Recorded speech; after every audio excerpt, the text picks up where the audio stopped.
as men because they don't have the same muscle density. So yeah, and as we say about they're shorter, we looked last week at the average heights of men, 5'10" or 178 centimeters.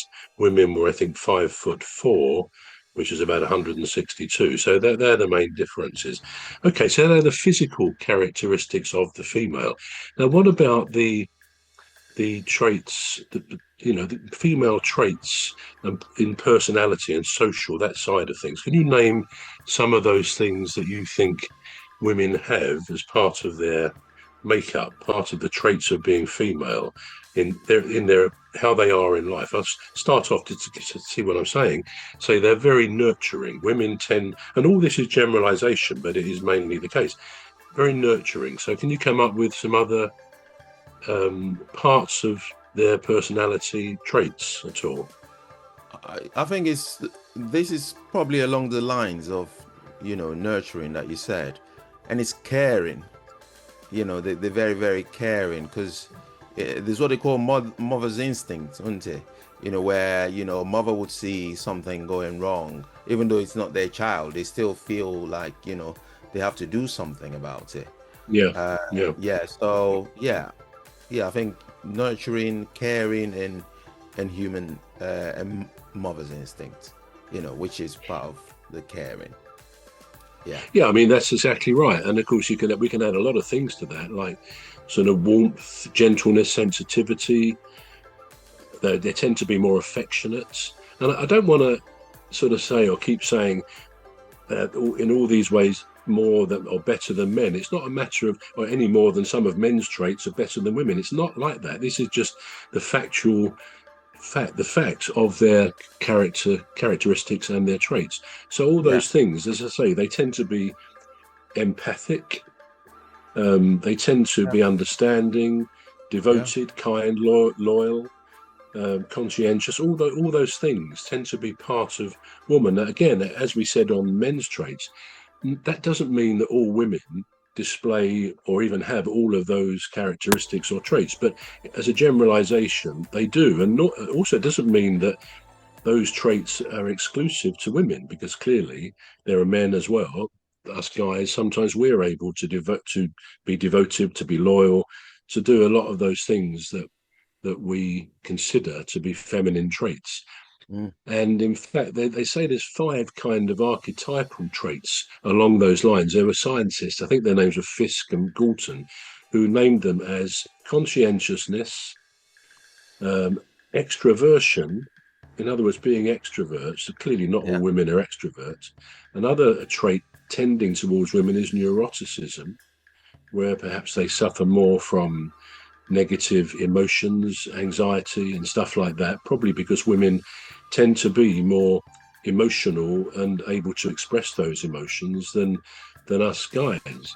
So that's that. They tend to be more open. These are these 2 scientists who defined these kind of things, Yeah. and loyal, conscientious, and agreeable as well. I think women tend to, I don't know, want to make peace in difficult situations. And again, this is not always, nothing is always, it's just the general tendency. But women are far more likely to do the kind and the right thing.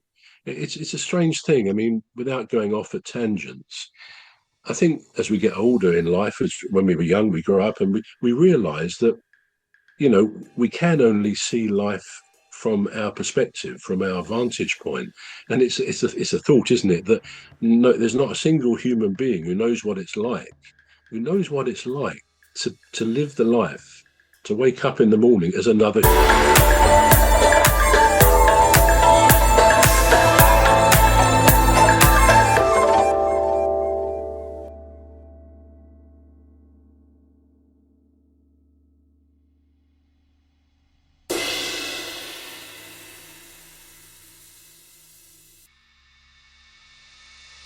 Wake up in the morning as another human being. We only know ourselves, and we're completely stuck within that, and we're stuck in the present moment as well.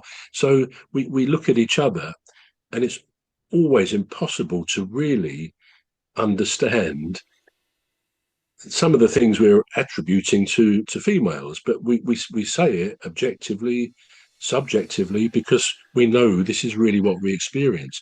We know that, again, from previous discussions we've had, that 96, 97% of crime is committed by the male. And when those statistics are thrown about, so a very small percentage by female, it kind of, probably we don't think it through, but it kind of gives the impression that, oh God, most men are criminals, they do criminal things. Well, of course, that's not what it's saying at all.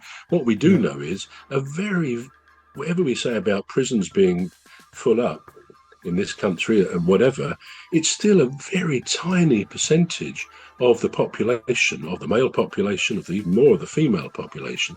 So just because we say most crime is committed by men, we mustn't let ourselves, in kind of without thinking about it, think, well, yeah, most men are committing crimes. There may be people don't think that, but the point is most men, most women are law-abiding, decent, kind people. We must never forget that. But nonetheless, women have all of these attributes, assigned to them, which is great. But, one aspect of it is that these things can create pressure. I think we said last week, one of the things that young boys growing up, big boys don't cry. In other words, big boys don't show their emotions of pain, of sadness, vulnerability, was a great disservice, and probably is still a great disservice, because men traditionally don't express their emotions very well. And we know that, whereas women tend to do that.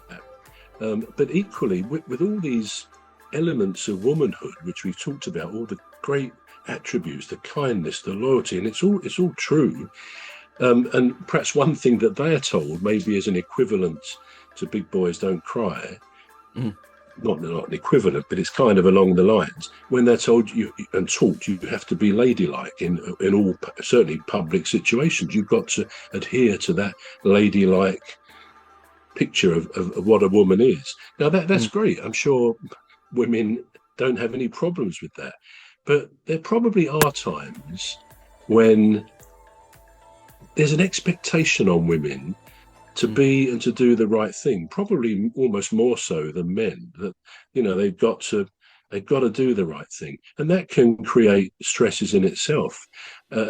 Sometimes in life, we all want to break out, don't we, of our little prisons of conformity, of having to live our lives to this regulation, that rule. And sometimes you want to say, to heck with it.